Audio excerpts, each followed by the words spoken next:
Welcome back to Bricks and Yarn. So I have an addition to the amusement park today.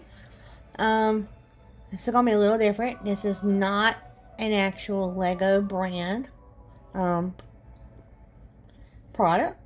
I got this off of Amazon. It's called Strike Zone Drop Tower Amusement Ride.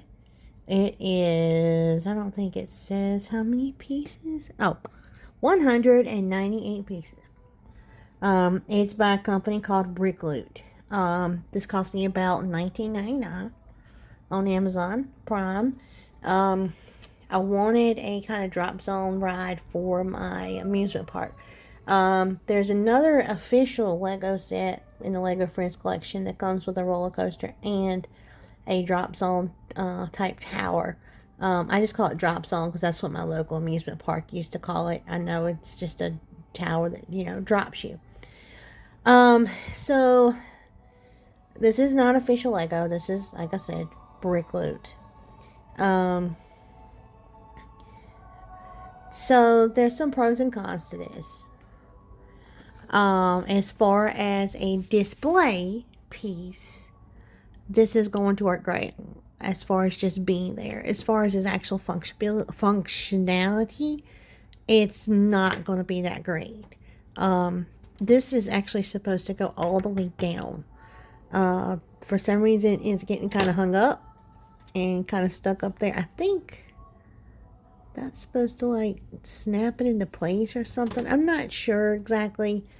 But this is going to be more for looks. Rather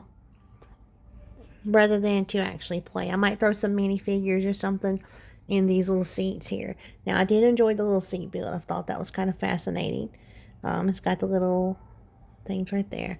They were a little fiddly. Some of the pieces in this set. So, with the actual Lego brand, you have the studs and they're shaped consistently the same. Unless you get a rare error.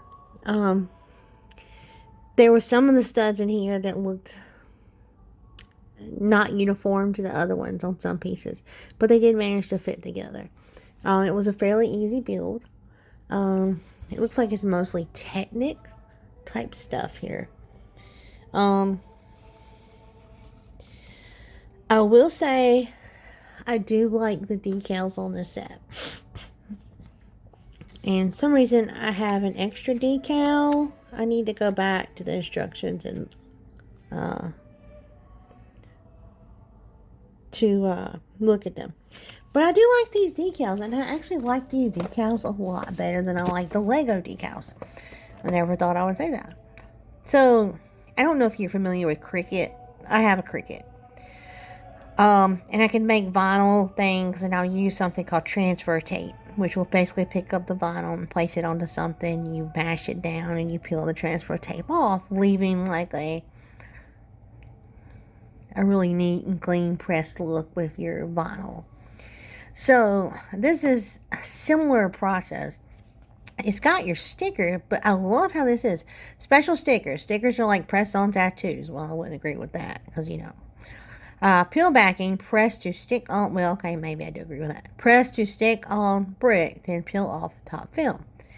So I do like that because the clear film on the decals left a lot of thumbprints. And at first I was kind of fussing and I didn't actually read the instructions. That's my fault.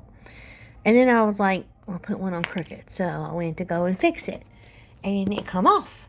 And it leaves this really neat impression with the decal. And I really like that about this.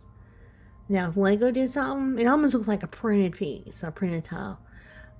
If Lego did something like that, that would be great. As far as the quality of the plastic and the bricks, you can tell it's a cheaper plastic than Lego.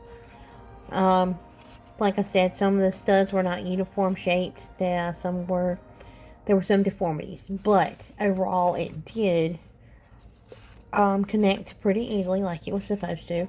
It was an easy build.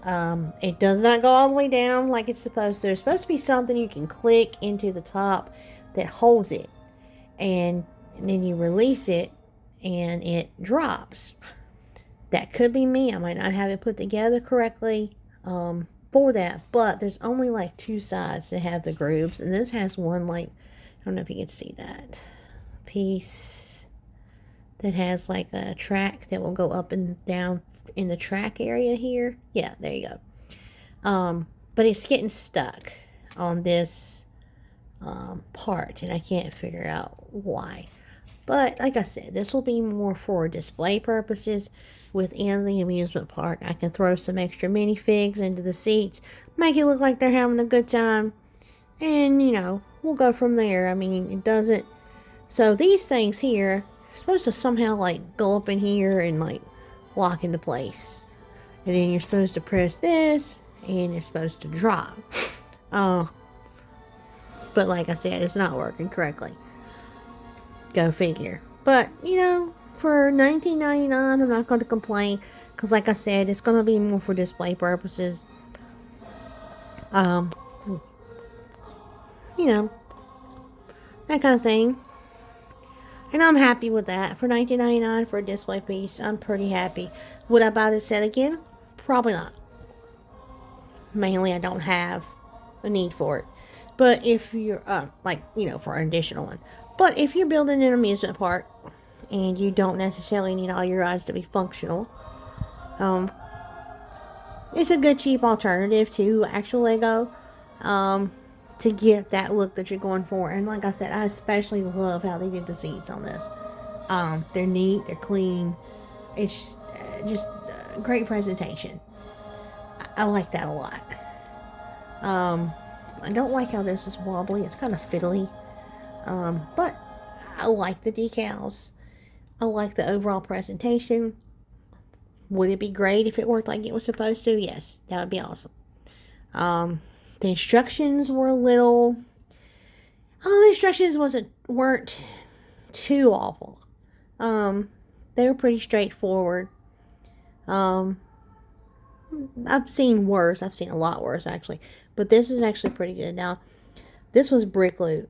Now, I have a couple other fake Lego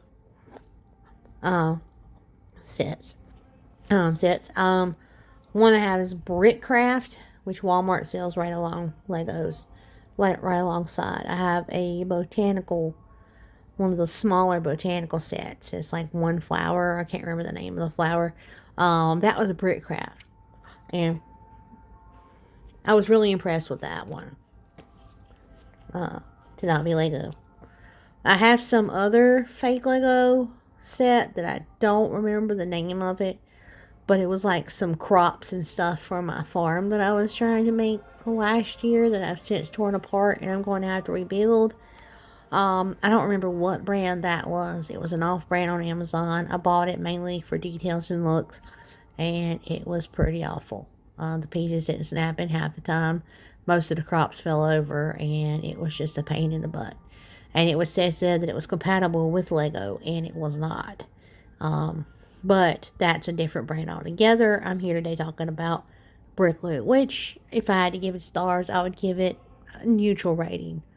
In general, because it's not all bad, and it's not all good as far as measuring up to Lego. Price-wise? Price-wise is alright. Let me go back. Price-wise would be great if it was a Lego brand.